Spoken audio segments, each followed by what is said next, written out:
Why ECI is conducting a voter mega audit again? The Election Commission of India has launched the second phase of SIR, a nationwide exercise. Is ECI deleting voter names or just revamping it? Why this exercise has moved from Bihar to Bharat, and what are the consequences and preparedness required?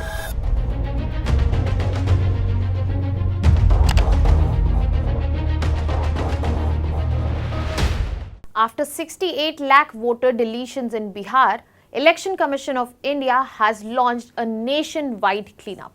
Hello everyone, welcome to Vajiram and Ravi's Flash News. My name is Shubhangi Singh, and today we are going to understand about this national mega voter audit that is being done, why it is being done, why now, and what was learned from the previous Bihar special intensive revision.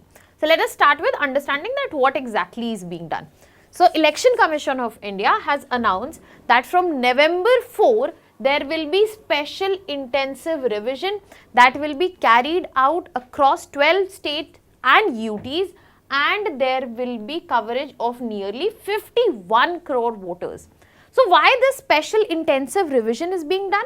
The idea here is to make sure that the electoral rolls are up to date. So there will be proper verification, updation and purification of the whole voter database. And in order to do that, this exercise is being carried out in 12 states and union territories. Some important states here are Tamil Nadu, Kerala, West Bengal, UP, Madhya Pradesh, Rajasthan, Chhattisgarh, Goa, Gujarat, Puducherry, Andaman and Nicobar, and also Lakshadweep. And most importantly, here we also have few poll-bound states. That means there we have states and UTs which will be having elections the very next year, that we have in Tamil Nadu, Kerala, West Bengal and Puducherry. That is why this special intensive revision will bring the corrected, updated, verified voter list which will be used in the elections of 2026 in these states and union territory. Now let us understand the whole existence and legal and constitutional backing of special intensive revision that exists. So when we talk about SIR as an exercise, it has no mention in the constitution. The constitution only provides in article 324 the power to ECI. So this provision, this article gives power to ECI that it will supervise and control the electoral roll preparation. Okay. Now this is the constitutional provision, but we also have RPA, that is Representation of the People Act 1950. This mentions in section 21 that Election Commission can carry out special revisions when necessary. So in this context, we get to understand why this SIR is being conducted now. We'll move to that. There is another section 19 and 20 which defines the eligibility, so that accordingly the updation and verification can also be done.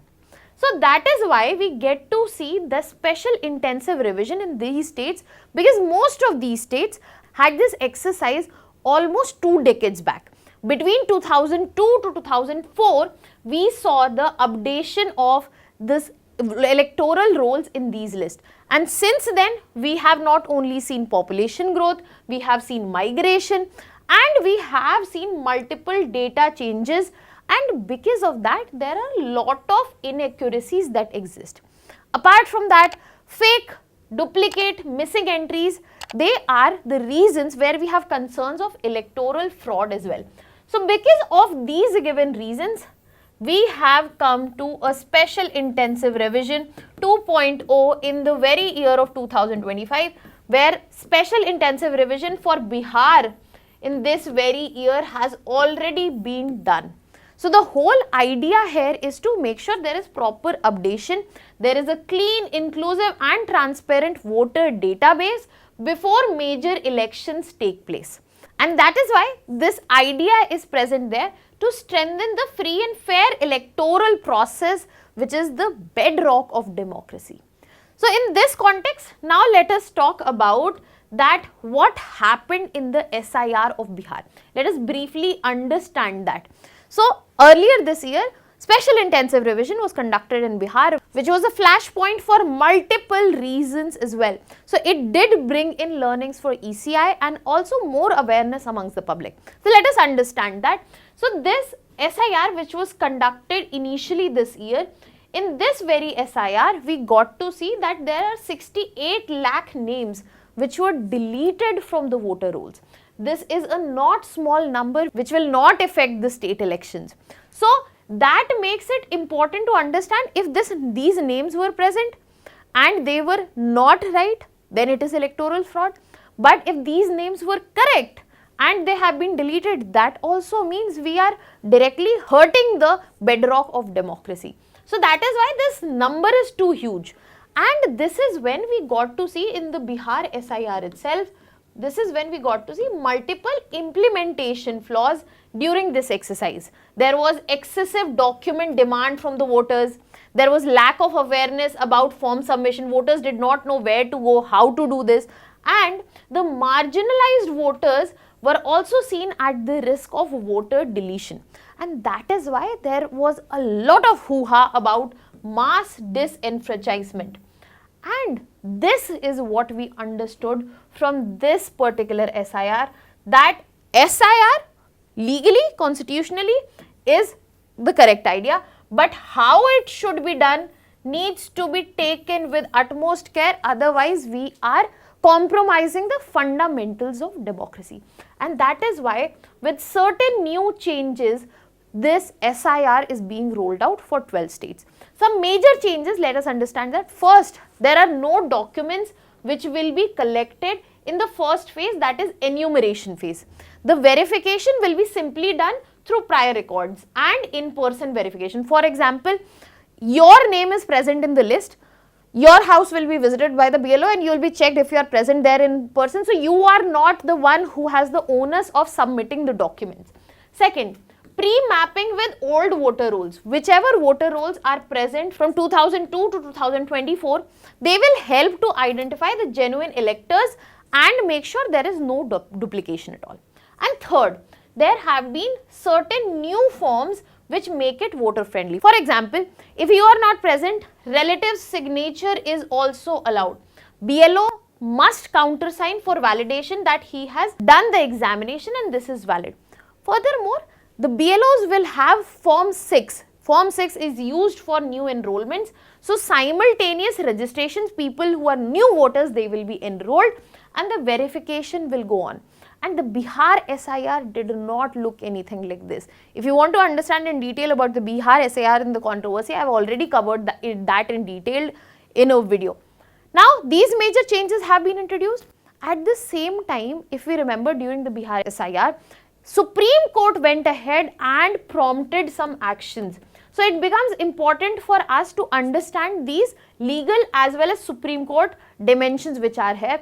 For example, Supreme Court directed that Aadhaar card will be used only as identity proof, but it will not be used for citizen verification. Citizenship verification remains under Home Ministry, that's why ECI will not get into this matter. Furthermore, Supreme Court very clearly emphasized that there should be proper transparency and accountability in the voter deletions, and that is why ECI was asked to publish the data of the deleted voters as well. Furthermore, there are certain pending petitions which questions ECI's power, especially when we are talking about Article 324 and citizenship linked verification. So the answer related to that is still pending. We are yet to receive that, and this also ensures that court is continuously monitoring so that no voter is arbitrarily excluded of the list and thus his right to vote. And that is why we are getting these reforms that we just talked about, and apart from that, we are also getting to see some important measures that have been taken in order to ensure transparency and better safeguards as well. In order to ensure transparency and better safeguards. For example, there has been a proper assurance that there will be public display of excluded names at the panchayats and urban offices so that everybody can check. In the previous scenario, it was Supreme Court who asked ECI to publish that list. Secondary, the reasons for exclusion will also be clearly mentioned, be it death, be it duplication, so that the public can see and the transparency is properly ensured. Apart from that, there is a proper grievance redressal mechanism. For example, if any voter is wrongly deleted, then he can go and address that issue. BLOs are being trained so as to make sure that they are able to verify through community checks also, and technology has also been roped in, where digital mapping will allow the voters will be able to verify names across states. So if there are multiple names across states, that verification is also possible through digital mapping.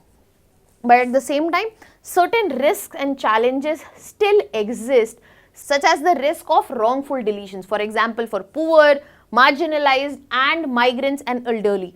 Though there is a grievance redressal mechanism, it is important that it reaches to all of them as well. Other than that, what about the data that is already been present from 2002 to 2004, from 2004, they might be old, they might be inaccurate, and linking the updation to the old data will make mismatches.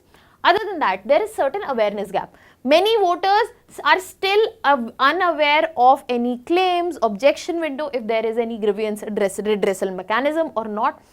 And we also have concerns of data privacy, because when we are talking about cross-state mapping, which has been brought in through digital mapping and Aadhaar integration, this raises security as well as privacy concern. And the biggest concern that remains on the end of ECI is political neutrality, because large deletions, just like that happened in Bihar SIR, they lead to allegations, they lead to siding, they lead to allegations of bias and whatnot. So in this whole scenario, yes, this exercise is important because it has been a while for updation, but it needs to ensure that the fundamentals of democracy, the right to vote, they are not violated or compromised.